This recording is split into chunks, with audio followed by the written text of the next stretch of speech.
God bless you, social media. I was wanting to share this morning. I was just sitting there thinking because I prayed over a bus that's leaving to go out of town. And something just came to my mind about, that old prayer, Lord, thank you for delivering me from dangers that are seen and unseen. When we talk about dangers that we see, folks, those can numbers in the thousands. If you're living in this day and you're seeing the breaking news, there's so much that we can see, hear, taste, touch, feel, perceive that we could be fearful of. But then you got also, it enters the era also of the dangers that are unseen. You probably can't number the times that the plots hitched on you, the agreements made clandestinely behind your back, perhaps in the workplace, to set you up to do any of a number of things that would put you in a bad light.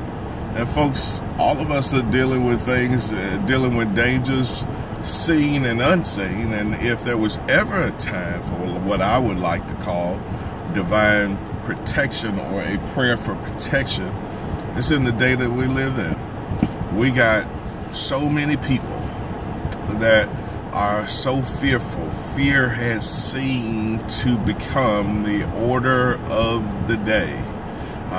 We all know that we've arrived in that day in which Paul wrote to Timothy, where it says, in the last days, perilous times shall come. So I don't think anyone outside of the worst wino or the worst person that's on the greatest trip in the world wouldn't acknowledge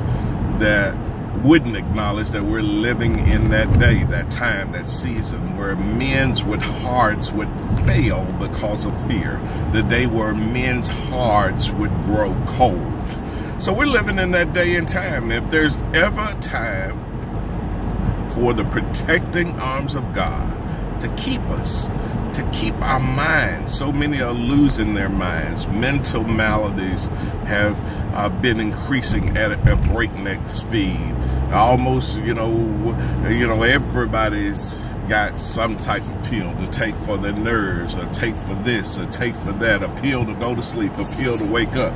Folks, we're stressed. Our mental, all of us who try to make it on our mental acumen, we find ourselves overcome, or we're fighting a losing war, a losing battle.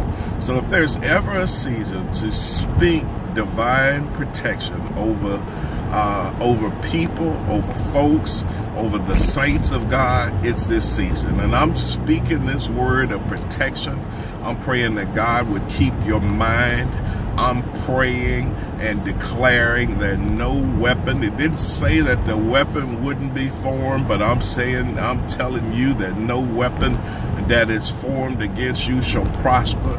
1,000 may fall at your side and 10,000 at your right hand, but no danger shall come nigh thee. So I'm speaking this word of protection, of deliverance to you. I'm telling you that God is the lifter of your head. Lift up your heads. This is your season. This is your time. Yes, it won't be without some type of battles. You're going to have a battle. How can you be a conqueror without a battle? How would you know that God's a healer if you've never been sick? Folks, the battle isn't won in the stands. It's won on the playing field. The church is the only place where we want to establish victory in an arena without competition. So folks, yes, the enemy's going to come against you. He's always on his mission to steal, to kill, and to destroy. But God said that's in his word, that I am come that you might have life, and you might have it more abundantly. So child of God, I'm speaking God's divine protection over you, your wife, your house, your children, your cat, your dog, your goldfish, your investments, your bank account.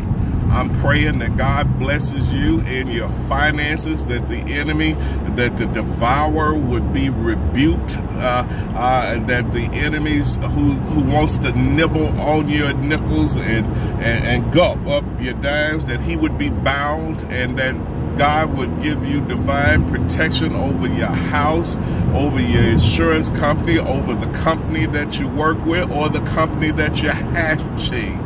That God's birthing something great in you. God's birthing a season where there would be no financial worries, no financial pressures. That God would give you witty inventions. That God would birth some idea babies right out of you. Sometimes an idea triplets and quadruplets. That this is your season. I'm speaking this word of divine protection in a world full of folks that are so full of fear. I'm letting you know that God hadn't given us a spirit of fear, but one of power, one of love, and one of a sound mind. Sound thinking it will be your brand. Sound thinking will be etched all into your inner DNA and your outer personage. That this is your season, your time. I'm speaking this word of deliverance over your relationships. Though relationships are coming and going, and so many are fighting uphill battles in their marriage, that dealing with all types of stress. The enemy is coming to torment households. The enemy is coming to tear up households. And I'm speaking deliverance and God's divine protection over your house. I'm speaking divine protection over your car. I'm speaking divine protection over your bedroom. I'm speaking divine protection over your relationship. I'm speaking divine protection to you married couples over your sex life. I'm speaking divine protection to everything that works in your body. I'm speaking divine protection over your kidneys and your pancreas, and I'm praying that your blood pressure would regulate. I'm praying that your that what's too low will come up and what's too high will come down. I'm praying over your weight. I'm speaking divine protection over all types of systemic diseases. I'm speaking divine protection against all types of sexually transmuted diseases. I'm speaking to divine protection over those things that are already etched within your family. That thing that's passed down. For I'm coming against every generational curse. That I'm speaking divine protection over that thing that wants to pass to you, that which had assaulted your daddy and your granddaddy and your great-grandpappy. I'm speaking divine protection over everything that's true to you, your ideas, your aspirations, that thing that makes your eyes twinkle and your heart burn. I'm speaking it over your desires. I'm speaking it over your mind, all your health and your person, over your children. Speaking divine protections over your kids. It's a tough day growing up for anybody, and we can all be kids of some sort. There are 10-year-old kids and there are 70-year-old kids. So whether you got any in any of those categories, I'm speaking protection over them. I'm speaking protection over your spiritual walk. I know the enemy wants to besiege you, but I'm praying that when the enemy comes in like a flood, I'm declaring that the Spirit of the Lord shall raise a standard up against them. I'm speaking divine protection over you this morning. I'm speaking against the enemies that you see. I'm speaking against the enemies that you don't see. I'm speaking to every plot that's been hatched. I'm declaring that God will deliver you from the snare of the fowler, that you're going to walk over, you're going to run through troops and leap over walls, but you're also going to jump over traps, that the enemy's going to grow tired because he can't seem to trap you, to besiege you. I'm speaking this word of divine protection over you, over yours on this morning. Be blessed.